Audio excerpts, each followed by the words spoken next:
Hello and welcome to Hotelier's Voice, the hotel partner episode, where we're looking at hotel digital real estate, investing in websites.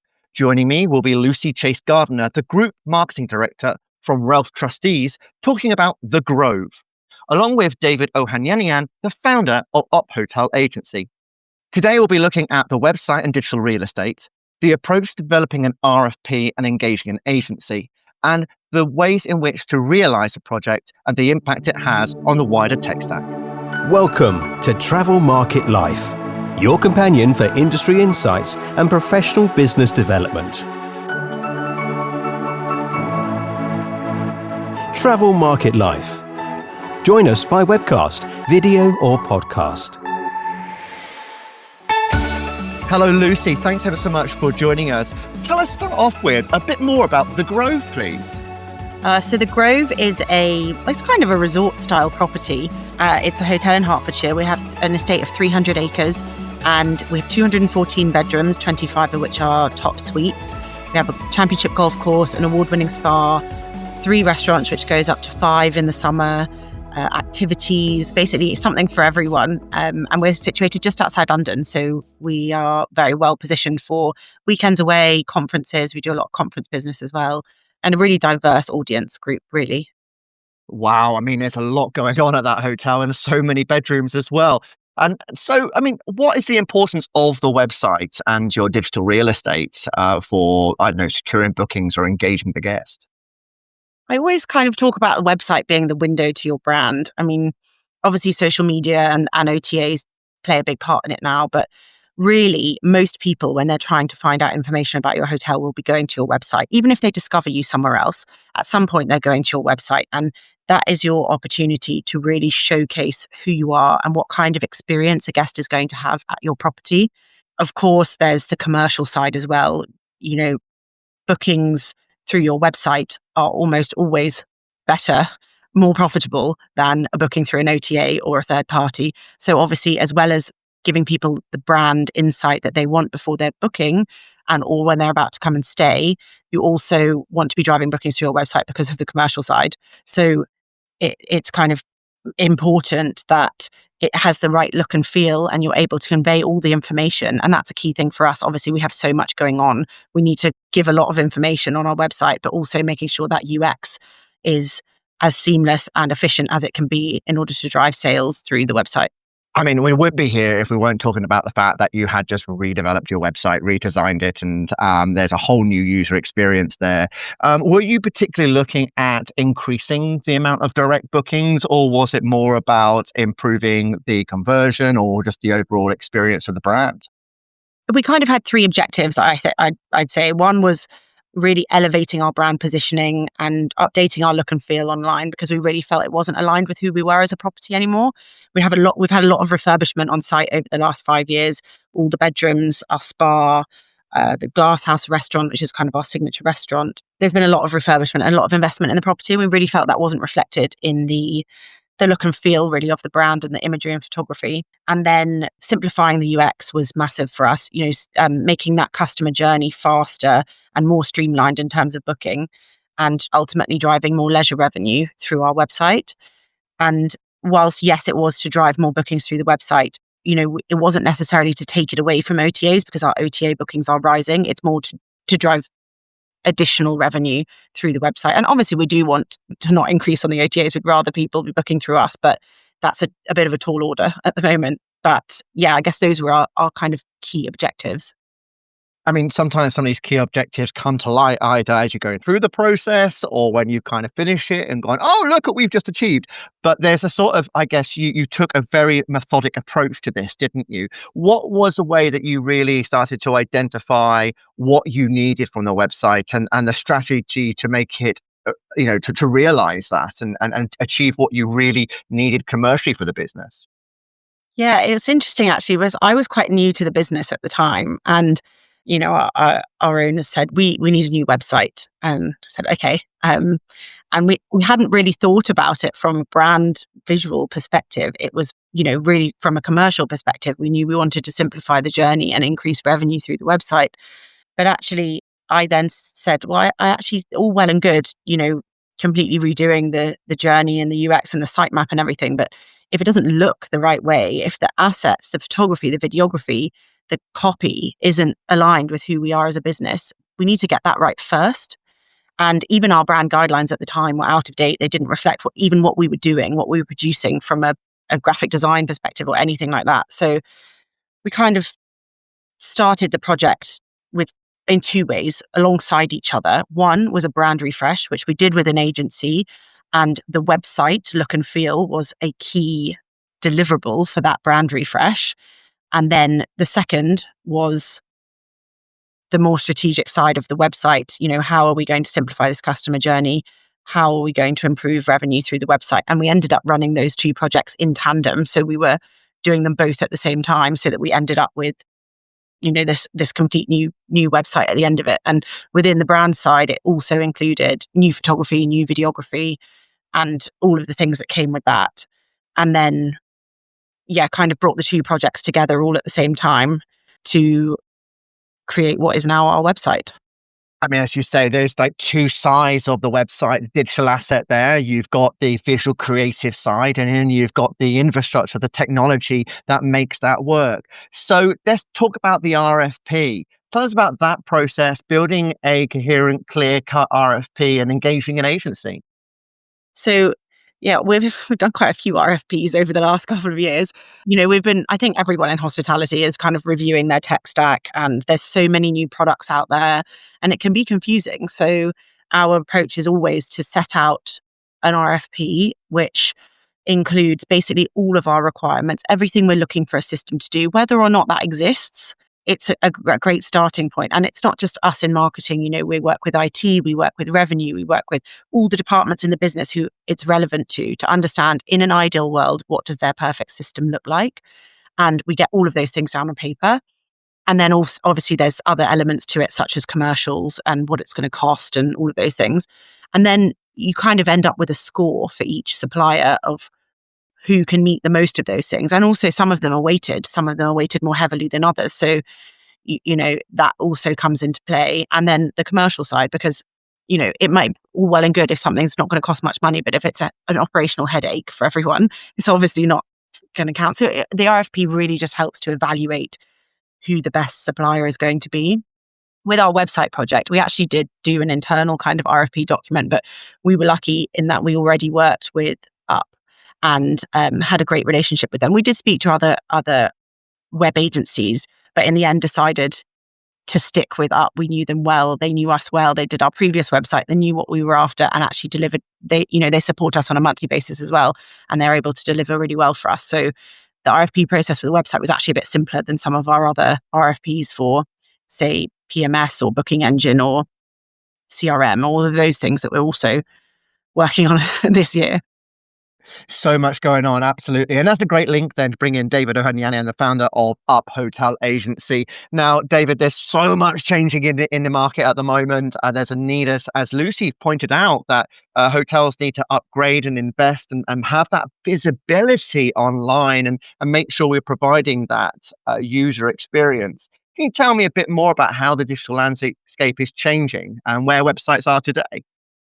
Yes, sure. So I genuinely, hand on heart, feel that the digital landscape's really evolving more rapidly than I can ever remember, apart from the mobile revolution. So that was a huge change for a lot of people and what they needed to do with web. But because of AI, automation, personalization, dynamic content, it's affecting every industry, not just hospitality. But hospitality in particular, websites aren't just pretty brochures anymore.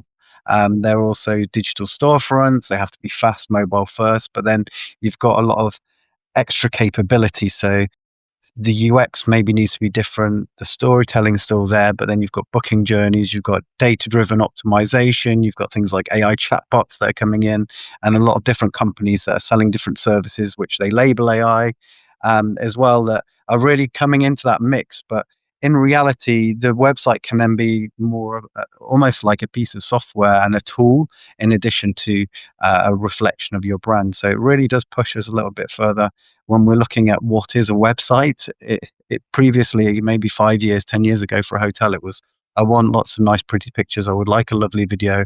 I would like that information to be presented nicely. And then there's a click book now and they can go through to a booking engine and make a reservation. But it is a little bit more challenging now, like we were talking, even writing an RFP, because where do those things split off into third-party services and separate systems that come into the website, and what actually is the website in itself? I mean, Lucy's already mentioned the fact that there need to be a lot of pretty pictures as part of a new branding, as well as the infrastructure that sits behind it. So tell us about how you sort of work with a hotel, their agencies, to really bring this together. What needs to be factored in as part of development and creating of this, new digital real estate? Yeah, so I think the most fun part is the design, right? So having a brief and creating a beautiful design and yeah, presenting that is the part that really everyone looks forward to. But before that, there's a lot of things like obviously the branding in the first place, understanding the target markets, what the hotel's looking to achieve, even like Lucy and the team did. Things like the search engine optimization. Now we've got AI optimization, generative search, the UX, and then also the tools that are being used. So considering things like CRM tools that need to be put in, is there a deeper integration with a booking engine that we can put in there? Is there other things that maybe need to be built into the website, so we're not just bolting stuff on consistently and making it almost like a Frankenstein of a website? So we would try to do our best to work with a hotel or a client to take those different parts, and maybe if that wasn't covered in the initial brief, to talk those things through with them and come up with a solution that would sort of help to get that brief into a right place where they would be able to understand the deliverable at the end, and also what they'd be receiving, and make sure that importantly the KPIs, goals, and what they were looking to do on the next iteration of that site was actually achieved. And Lucy talked about the RFP and the process they went through to really start developing that. What was so good about that RFP? What are sort of some of the key factors of an RFP for you as an agency that really help sort of bring this to life and provide a proposal, a realistic proposal and timeline? So Lucy's sitting here on the podcast, but even if she wasn't here and someone would have asked me the same question, I would definitely have said that theirs was one of the best we've ever had. And the reason why I say that is not just because they had a clear idea of what they were trying to achieve with the website and what they wanted next, and they were able to translate that into a document and also in person in meetings very clearly and concisely. It was the thought process that they'd put in along the way to get to that point.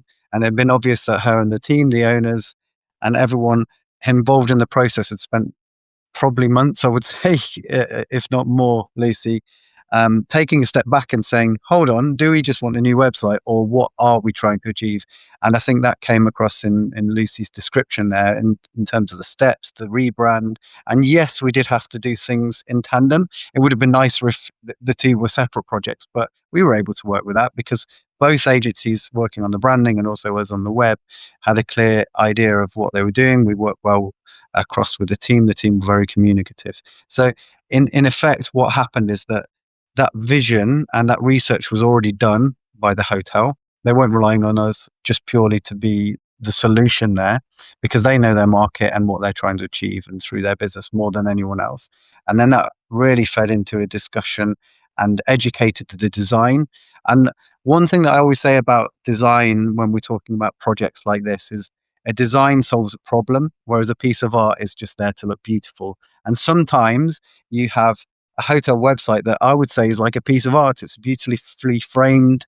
It's got gorgeous photos, pictures, but it doesn't solve a problem necessarily. It just looks great. So it can be a brand tool. Whereas when you design something, that's a solution. So you obviously want it to look like a beautiful piece of art, but it also has to have good UX. It needs to work with search engines. It needs to highlight the right audience. We need to find the right people. We need to convert in the right way without being too pushy, and balance those things. So really having that RFP process thought through by the team and coming to us with a clear vision helped us to also be very clear and concise back with what we could deliver within certain timeframes, remits, pricing, and also deliverables for them.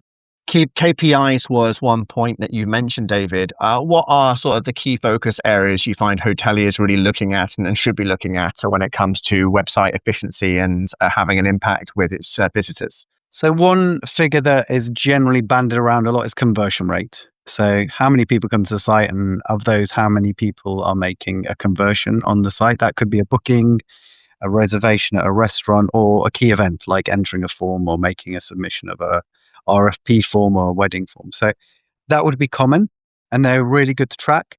But I think also in terms of that, it's quality of the traffic that you're sending. So it can be affected, and that can affect the conversion rate as well. You've got things from a commercial size like a cost per acquisition, the amount of revenue that's coming in through the site, and then also things like bounce rates, or even going beyond the site and saying how many people went from the site to the booking engine. And that's kind of a handoff usually for the website. And then how many people are being converted from the booking flow. So there's multiple touch points for things like the conversion. There's so much that you can look at, but again, it's also those goals. And I think that my biggest thing for hotels when they're doing this is that, and especially if they work with agencies as well and third parties, is that they get consistency in the reporting through the months. If you make sure those KPIs are correct and you measure them across the months and you look up and down and you're realistic as well, it's not always going to be green, green, green all of the time. But when it does go down, figuring out what happened, it's that communication openness, but also those KPIs being similar that you're looking at across time and trying to figure out what's happening, the why, rather than just the what has happened, will really help you out. So, Lucy, looking at KPIs, what was the impact on your direct bookings and engagement with your travelers when it comes to the new website? Yeah, so we kind of set something I haven't actually mentioned, which I think is really important in the whole process, is the research that we did before, which kind of went into that briefing process. So we did a ridiculous amount of analysis on competitor analysis. We did an internal website review where we asked all HODs across the business about what they think about the website, what is working for their departments, what isn't working for their departments, reservations, our revenue guy, like everyone, F&B, everyone. And then also something that David's team did for us was, an in-depth hotjar analysis of actual website behavior, because you can't set objectives if you don't actually know what's going on. It's like this age-old thing in marketing of someone, you're not the guest. So you need to really understand what's happening on your website and what people are looking for and where the frustrations lie before you set those objectives. And for us, we knew that we wanted to improve conversion rate. We were definitely seeing some frustrations around not finding the right information easily enough, because we have so many guest types and so many things to do, like, different types of families, couples, corporate guests, golfers, spa guests, diners, and the information just wasn't as readily available. So by restructuring that UX, we wanted to be able to improve conversion rate, and then also reducing the bounce rate, obviously showing less frustration there. And, David mentioned driving the right kind of traffic to the website, that's really reflected in bounce rate, and then also increasing revenue driven through the website. And we saw our conversion rate ending up 13% up. So actually it's interesting. We have a very low conversion rate at the Grove, or what's considered a low conversion rate, but actually our sessions are huge. So we're having over like 220,000 sessions a month, which I was talking to someone the other day who was like, oh, about 80,000. It's huge. And that's a lot because we do a lot with partnerships, a lot because we've got a lot of bedrooms, we've got a lot of things going on. Our social has exploded in the last few years. There's a lot of factors driving people to the website.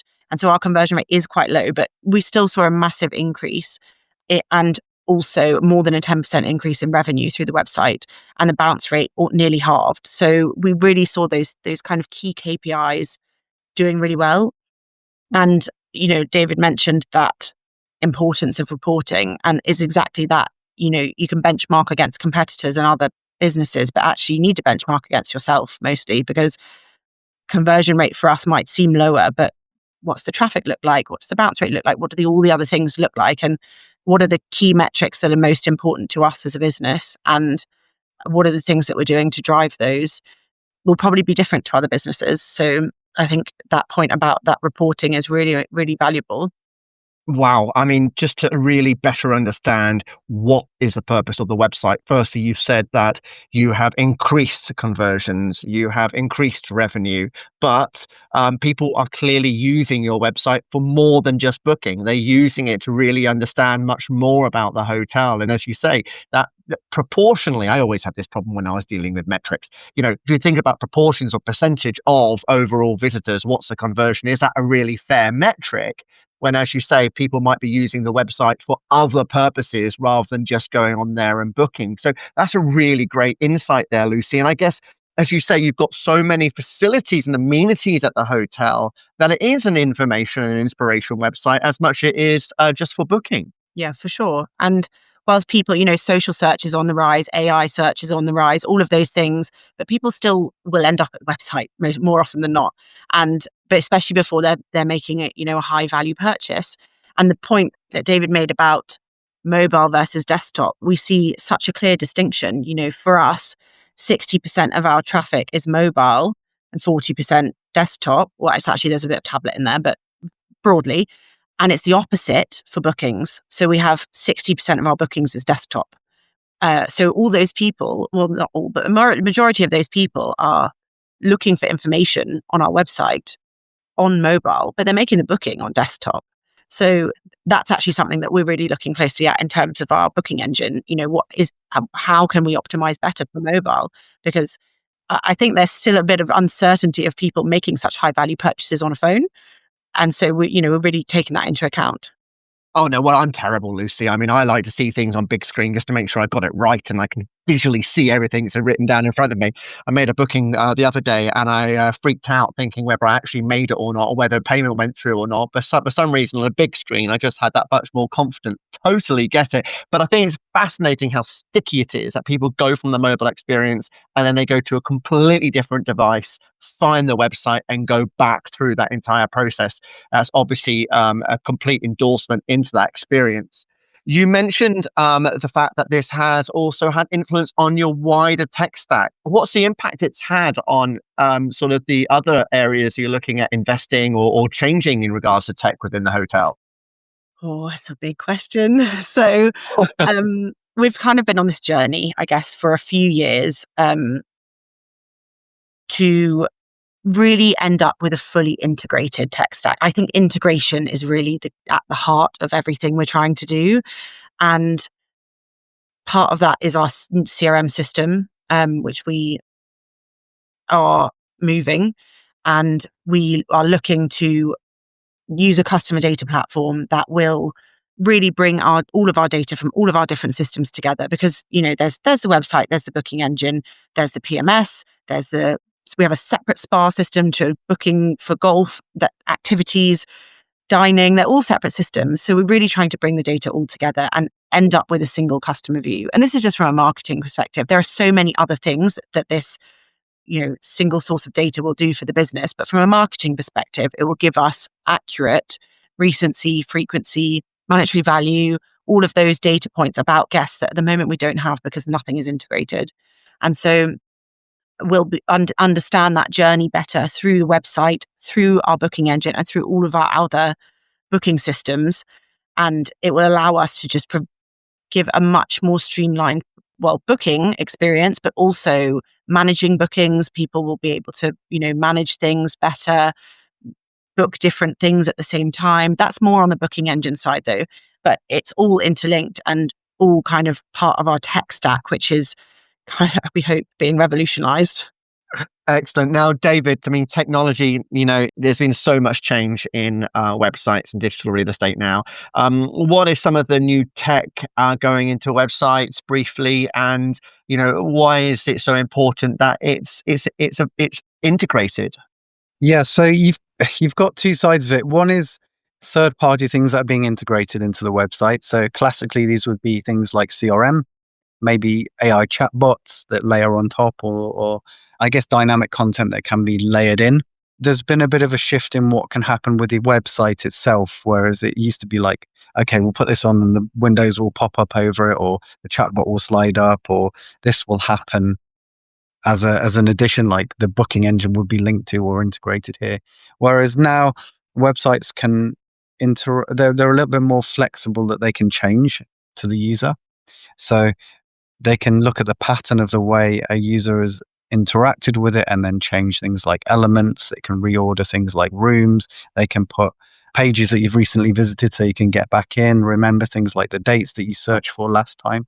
So there's been a bit more of a change in terms of what users are expecting, because they've been using tools like booking.com and bigger brand sites where they do have this functionality. And I also feel that there is also really good tools for the marketeer as well. Like Lucy talked about, things like heat mapping tools or usability tools like Hotjar, where you can record the way people are using the site and then feed those back into the design and the UX of the site. So we're not just guesstimating and seeing, inferring that the guests must be doing this or that, but we can actually see what they're doing and then make changes to it. So there's some really cool tech that you can sort of bolt into the process of what you're trying to achieve as well. Now, finally, Lucy, is there 2-3 pieces of advice that you give other hoteliers who are going through the process of perhaps, reinvigorating their websites and building that better presence online? And I guess do the research to start with. Like, understand what's working and what's not working, rather than just basing it on opinion. It was really valuable for us to do that, and then also we were able to set our KPIs based on that. Secondly, I would say, like, go all in. Like, you can't do it by halves. If you need to, do a brand refresh alongside, and it's going to take a bit longer, then fine. There's no point doing one part of the website if the rest of it isn't working. And thirdly, which I kind of touched on, is probably going to take way longer than you think. If it's a whole new website, it probably took 18 months, the whole thing, start to finish. And I can't take credit for the end of it because I was on mat leave and my team did an amazing job of all the tough bit with uploading the content and the testing. And that's how long it took. I was on leave before we even finished the project, but it will take time. But I think it's worth taking the time to do it properly and making sure that you're able to hit the KPIs that you set. And the other thing is also to keep measuring those KPIs. We measured 3, 6, 12 months later, just to check that, there's not, more things that we could develop and make sure that we're still heading in the right direction. Excellent. Lucy, thank you very much. David, thank you very much indeed for contributing today to Hotelier's Voice Hotel Partner. I really appreciate it. Thanks for your time. Thank you. So that was Lucy Chase-Gardner from the Ralph Trustees of The Grove and David Ohanianian, the founder of Up Hotel Agency. Now, I came across these guys during one of the seminars at the National Hotel Marketing Conference UK, where they looked at the face of your brand, building a website for the future. Check out the National Hotel Marketing Conference 2026. I've been your host, Ryan Haynes. Don't forget you can subscribe on our website, travelmarket.life, or to our LinkedIn to find out the latest episodes, but also events. We are coming close to you. We're going to be doing a roadshow very soon, and also our socials that we will be having every couple of months. If I don't see you before, come and see us at the Independent Hotel Show. For more, go to Travel Market Life. The music Sensation by Zach Nelson is reproduced under license from Storyblocks. Travel Market Life is a Haynes Marcoms digital marketing agency production, serving the travel and technology industries.